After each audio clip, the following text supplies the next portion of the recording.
Praise the lord. ఈరోజు మీకోసం జీవం గల దేవుని మాట దానియేలు గ్రంథము 6వ అధ్యాయము 22వ వచనము. నేను నా దేవుని దృష్టికి నిర్దోషినిగా కనబడుతున్న గనుక ఆయన తన దూతను పంపించి సింహములు నాకు ఏ హానియో చేయకుండా వాటి నోళ్ళు మూయించెను.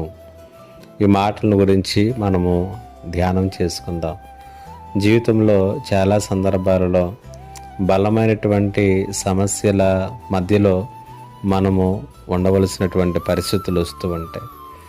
వాటిని మనంతట మనముగా పరిష్కరించలేము, లేకపోతే ఆ బలమైనటువంటి సమస్యలతో మనం పోరాడలేము. కొన్ని సందర్భాలలో ఆ సమస్యలలో మనము చిక్కుకుంటామేమో, ఇరుక్కుపోతామేమో, లేకపోతే వాటి వలన మనము హాని పొందవలసి వస్తుందేమో అని భయపడుతూ ఉంటాం. ఇలాంటి పరిస్థితి దానియేలు కూడా తన జీవితంలో ఎదురయ్యింది. దానియేలు దైవ భయం కలిగినటువంటి వ్యక్తిగా, దేవుణ్ణి ప్రేమించేటటువంటి వ్యక్తిగా తన జీవితాన్ని కట్టుకున్నాడు.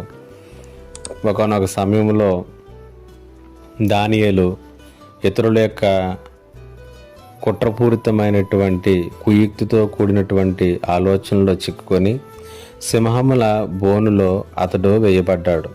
అలాంటి సమయంలో అక్కడ రాయబడుతున్నటువంటి మాట ఏంటంటే, ఆయన తన దూతను పంపించి సింహములు నాకు ఏ హానియో చేయకుండా వాటి నోళ్ళు మోయించెను. బలమైనటువంటి సింహముల యొక్క నోళ్లను మోయించి దానియేలును క్షేమముగాను భద్రంగాను కాపాడినటువంటి దేవుని యొక్క హస్తములలో నీవు నీ కుటుంబము ఉన్నారు అనే సంగతిని ఈ ఉదయకాల సమయంలో నువ్వు గ్రహించిన మేలు. ఏది ఎంత మాత్రమునో కూడా ఆయన నీకు హాని చేయనివ్వడు. కీడును ఎంత మాత్రమును కూడా ఆయన అనుమతించడు. ఎప్పుడంటే మనము ఆయన యందు భయభక్తులు కలిగి ఉన్నప్పుడు, ఆయన యందు భక్తి కలిగి ఉన్నప్పుడు, దేవుని దృష్టిలో నిర్దోషంగా ఉన్నప్పుడు. కాబట్టి ఏ సమస్యల మధ్యలో ఇరుక్కున్నాను అనుకుంటున్నావో, ఏ బలమైనటువంటి సమస్యలతో పోరాడుతున్నాను అనుకుంటున్నావో, ఏ పరిస్థితులు నీకు హాని చేస్తాయని భయపడుతున్నావో, దేవుని దూతలు మన చుట్టెల్లప్పుడు కావలిగా ఉంటాయి. ఏ హాని చేయకుండా దేవుడు కాపాడుతాడు. ఆ రీతిగా ఎన్నో నీ కుటుంబాన్ని ఎల్లప్పుడూ ఎల్లవేళలా భద్రపరుస్తున్నటువంటి దేవుని జ్ఞాపకం చేసుకుని కృతజ్ఞతాస్తుతులు చెల్లించు. దేవుడి మాటల చేత మిమ్మల్ని బలపరచునుగాక.